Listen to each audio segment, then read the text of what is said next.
You listen to EKKE's podcasts, produced by the National Center for Social Research of Greece. The workshop, Far-Right Extremism and Democracy in a Comparative Perspective, Europe and Latin America, took place in Athens, 11 to 13 September 2024, and was organized by the European Consortium for Political Research, Standing Groups Extremism and Democracy and Latin American Politics, EKKE and Pantheon University. On the sidelines of the workshop, EKKE's podcasts recorded the thoughts and ideas of several participants. 4 thought-provoking questions were raised during the workshop's opening day. Is the far right a global phenomenon? What is causing it? What are the implications for democracy? What can we learn from comparing Europe and Latin America? These were also the focus of EKKE's podcasts, where our guests presented their ideas and arguments.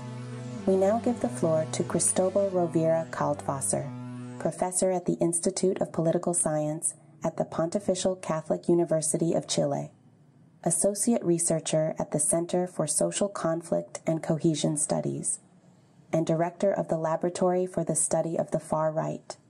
I'm going to present something on the Chilean case study, trying to tracing back who are those who are voting for the far right in the Chilean context, but also having in mind like the European debate to try to identify whether these kind of voters are similar or not to the voters that normally support the far right in Europe. I think that we who are interested in comparative politics, for a long period of time we were doing research within regions. And for example, we have a lot of research on the far right in Europe, but what is slowly happening is that the far right is becoming a global phenomenon. And if the far right is a global phenomenon, I think we need much more comparative research across regions and try to identify which are the similarities and differences between the far right in the United States, in Europe, and in Latin America. And this is part of my own research, is part of what we are doing these days here in Athens, discussing about those topics. And there are a couple of reasons why I think that it's important to undertake this kind of research.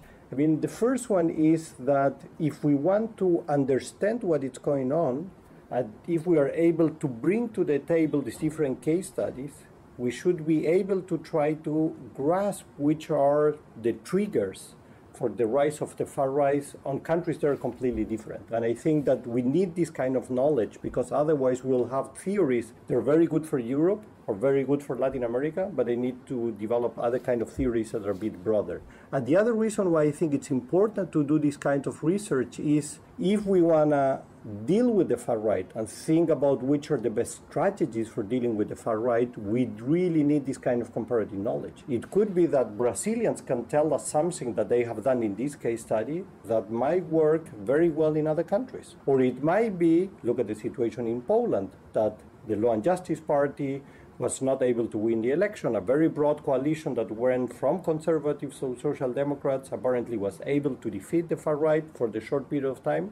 Can we apply these kind of strategies also to other places? We need to bring to the table Polish scholars that tell us to what extent this is feasible or not. And this is why I personally think that having this kind of cross-regional research, it's very important. I think that at an abstract level, there is one big similarity, and my feeling is that all far-right parties and forces, if you bring Trump, Law and Justice, Golden Dawn, whatever you can bring to the table, you will realize that all these actors are opposed to the better incorporation of historically marginalized groups. And I prefer to talk about historically marginalized group because this is a broader category. If you think about the far right in Europe, it's mainly about being against immigrants.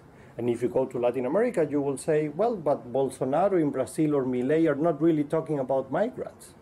And in this sense, we will say, okay, then Bolsonaro and Milei are not far right and the Europeans are.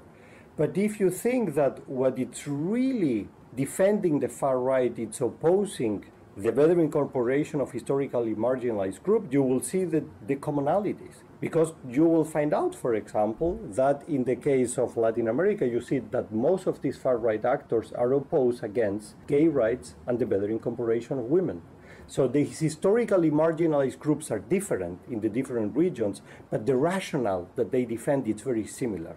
You will see the same with Trump, for example, as well. Behind this argument that I'm defending about better incorporating historically marginalized group, I have in mind a very specific concept of democracy, which is liberal democracy. And liberal democracy is not only popular sovereignty and majority rule, it's also a set of institutions that allow to protect minorities and allow to better incorporate them. By the way, when I'm talking about minorities, I'm not talking about few people. Think about gender, it's more than 50% of the population.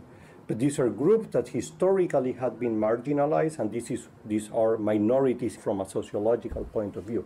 And I think liberal democracies have been very successful in the last 20 to 30 to 40 years, not perfect, but have been successful in trying to better incorporate these different actors. I mean, coming from the Latin American context, which is a very machista society, women have now a much better position than 20 or 30 years ago. And precisely because of this better incorporation, we see now the reaction.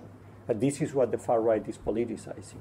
I think that in Europe, to a certain extent, the argument also works very well with migrants. They have been migrants all over the place in Europe since a while. And slowly societies had been starting to accept that Europe is a multicultural place. And you see this kind of diversity. And societies had been trying to better incorporate with problems these migrants. And precisely because of that, you see the backlash now. But this is why I mean that the concept of democracy behind that, it's this liberal definition that has this different set of institutions that try to protect and incorporate these historically marginalized groups. Other of the important issues of doing this kind of cross-regional research is that we are a bit obsessed with the far right for obvious reasons, because we are upset with them, so to say. But if you look at electoral data, what we find out, both for Latin America and for Europe, it's roughly 20 to 30% of the population that really support these parties.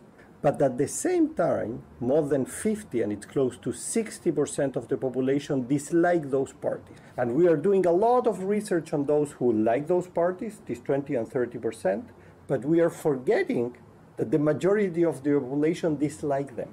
And precisely because there is a lot of people, 50 to 60% of the population, this is a very diverse group. So what we need to better understand, and personally I'm trying to do research on that as well, is to try to understand this diversity. Who are the 60% of people? In which you will find people that are very progressive, of course, but you will find conservative people, and you might find people that are a bit apolitical. And I think the crucial question is, if we want to defend liberal democracy, how we bring together all these diverse groups, because they do have something in common. They dislike the far right.